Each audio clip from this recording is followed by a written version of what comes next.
Dilansir dari lawjustice.co, hasil riset sebuah lembaga pada tahun 2020 lalu menyebutkan bahwa 29 taipan nasional kini menguasai lahan perkebunan kelapa sawit seluas 5,1 juta hektar atau hampir setengah Pulau Jawa yang menghampar seluas 128.297 km persegi.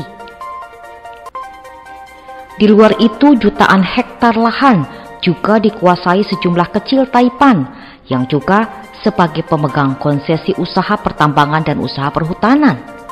Pertumbuhan penguasaan lahan oleh segelintir orang itu berlangsung sangat pesat, menggeser tanah-tanah yang semula dimiliki oleh rakyat.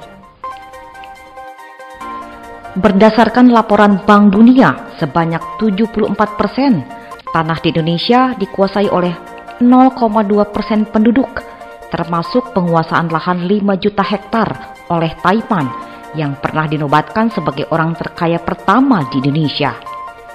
Kini 175 juta hektar atau setara 93% luas daratan di Indonesia dimiliki para pemodal swasta atau asing. Tak heran jika persoalan ketimpangan penguasaan dalam pengelolaan dan pemanfaatan tanah ataupun sumber daya alam selalu menjadi pemicu konflik. Pemerintah membabi buta dalam memberikan izin dan hak eksploitasi hutan, lahan tambang, perkebunan besar, dan pembukaan tambak tanpa mempertimbangkan nasib warga yang hidup dari lahan tersebut. Data investigasi Tempo kemudian mengungkap adanya penguasaan lahan beberapa taipan terkemuka yang diketahui kini sedang berada di dekat lingkaran kekuasaan. Di lingkaran kekuasaan saat ini sudah bukan rahasia lagi, bercokol nama-nama yang menguasai tanah berhektar-hektar jumlahnya. Sebut saja tokoh itu diantaranya Luhut Binsar Panjaitan dengan kekuasaan lahan tambang dan kelapa sawit seluas 15.721,21 hektar di Kutai, Kartanegara.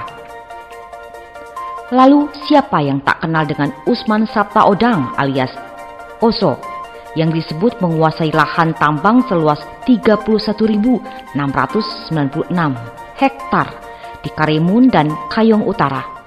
Kemudian ada nama Taipan Media sekaligus Ketua Umum Partai Nasdem yaitu Surya Paloh yang menguasai 14.629 hektar lahan tambang di Aceh. Juga ada nama mantan bendahara tim kampanye nasional atau TKN Jokowi Ma'ruf Amin yaitu Sakti Wahyu Trenggono dengan penguasaan lahan tambang seluas 11.556,48 hektar di Banyuwangi. Berikutnya ada dua Thohir, yaitu Garibaldi Thohir dan Erick Thohir yang kini menjadi Menteri BUMN yang menguasai 482.171 hektar lahan tambang di 3 wilayah berbeda, yaitu Provinsi Kalimantan Timur, Kalimantan Tengah, dan Sulawesi Selatan. Juga tak ketinggalan ada nama Wakil Ketua Umum Partai Hanura, yaitu Saleh Husin, dengan penguasaan 81.276 hektar lahan kehutanan di Kalimantan Timur.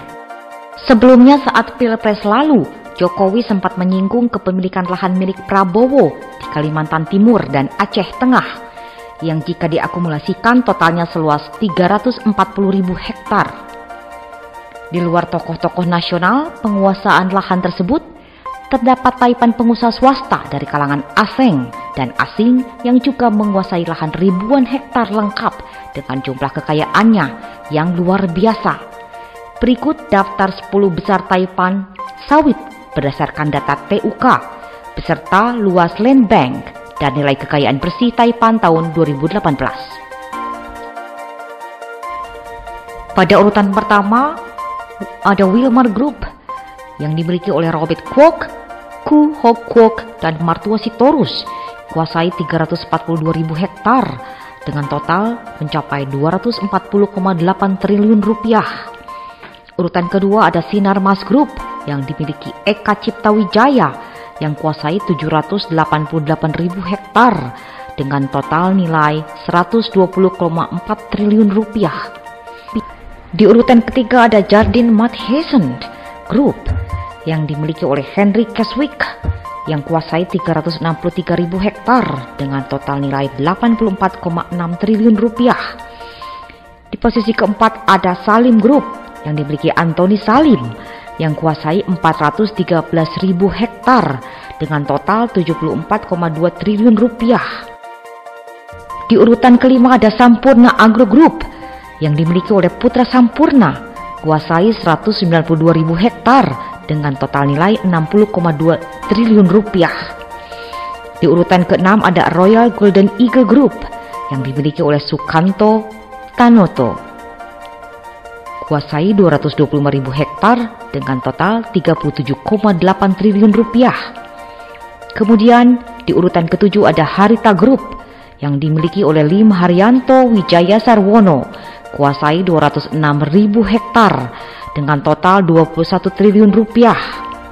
Di urutan ke-8 ada Darmex Agro Group yang dimiliki oleh Surya Darmadi, kuasai 257.000 hektar dengan total mencapai 18,2 triliun rupiah. Di urutan ke-9 ada Surya Dumai Group yang dimiliki oleh Martias dan Cilandra Fangiono, kuasai 304.000 hektar dengan total nilai 16,1 triliun rupiah. Dan urutan ke-10 ada Triputra Group yang dimiliki oleh Beni Subianto dengan total kuasai lahan sebanyak 200.000 hektar dengan total nilai mencapai 9 triliun rupiah. Komnas HAM juga menekankan dengan adanya perusahaan milik pengusaha keturunan Tionghoa yang menguasai tanah hingga 5 juta hektar tanah. 5 juta hektar tanah yang dimiliki satu orang itu boleh digusur, diambil sebagian oleh negara dan dibagi ke kelompok miskin yang sekarang ini Sinarmas memiliki 5 juta hektar, kata Komisioner Komnas HAM Hafid Abbas kepada wartawan di kantornya pada Kamis 15 September 2020 lalu. Terkait penguasaan tanah oleh segelintir orang, sebelumnya pernah diingatkan oleh Yusril Iza Mahendra. Ia menegaskan bahwa distribusi tanah yang tak adil bisa menjadi bom waktu di kemudian hari. 0,2% orang Indonesia menguasai 74% tanah di Indonesia melalui konglomerasi. PT ini, PT itu, real estate, pertambangan, perkebunan sawit, HPH. Ini hanya menunggu bom waktu. Apalagi yang 0,2% itu, maaf kalau pakai bahasa lama itu non pribumi, ujar Yusril. Sementara itu, pengamat politik Rusmin Effendi meminta pemerintahan Jokowi bersikap adil dan tegas terhadap penguasaan lahan-lahan yang saat ini sedang dikuasai para Taipan dibandingkan pribumi. Sekarang ini sangat terasa pemerintah sudah membantu para Taipan yang sudah menjadi penguasa lahan. Sedangkan pribumi seperti yang dialami oleh Imam Besar Habib Rizik Syihab atau IBHRS diributkan sampai menjadi gaduh. Bahkan mereka bebas menanam sawit dan sebagainya tanpa bisa memberikan manfaat untuk rakyat sekitar. Ia merasa aneh tiba-tiba pemerintah mempersoalkan lahan yang sudah dibeli IBHRS di Megapendung Kabupaten Bogor yang jelas-jelas digunakan untuk pesantren dan sangat bermanfaat dirasakan umat. Sampai ada perintah pengosongan. Dalam konteks polemik penguasaan lahan, para tuan tanah itu seolah menjelma menjadi collective evil yang kejam dan tengah mengeruk kekayaan negara sebanyak-banyaknya. Kecenderungan kedekatan para Taipan dengan lingkaran kekuasaan memang membenarkan selentingan-selentingan yang menyebutkan bahwa negeri ini tengah dikuasai oleh segelintir tuan tanah. Sepertinya agenda penguasaan tanah oleh Taipan semakin sempurna dengan adanya rencana pindah ibu kota.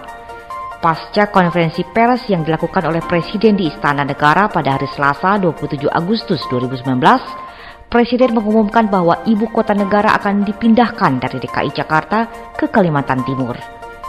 Dengan pindahnya ibu kota yang lahannya dikuasai oleh Taipan Cina, sepertinya semakin menyempurnakan penguasaan lahan oleh para Taipan yang saat ini sudah merajalela. Ambisi Taipan Cina dalam menguasai lahan dan perekonomian Indonesia akhirnya terrealisasi oleh penguasa. Salah satu kompensasi dari Pilpres kemarin adalah pemindahan ibu kota. Tidak mengherankan kalau pindahnya ibu kota sejatinya juga tidak lepas dari adanya grand design untuk investasi Cina di Indonesia. Menteri Koordinator Bidang Maritim Luhut Binsar Panjaitan mengatakan dengan ditekannya MOU, berarti proyek kerjasama Indonesia dan Cina di OBOR atau China One Belt One Road atau yang dikenal dengan sebutan 4 koridor siap dilaksanakan. OBOR merupakan proyek pemerintah Cina untuk membangun kejayaan melalui upaya penyambungan urat nadi perdagangan dunia. Sebuah proyek membangun mega infrastruktur dalam rangka memperkuat fasilitas perdagangan dengan fokus pada penghapusan hambatan dagang guna mengurangi biaya perdagangan dan investasi. Sementara itu, total proyek yang ditawarkan berjumlah 28 dengan nilai mencapai 91 miliar US dollar atau lebih dari 1,288 triliun rupiah. Jangan lupa klik subscribe, like, dan share ke channel ini.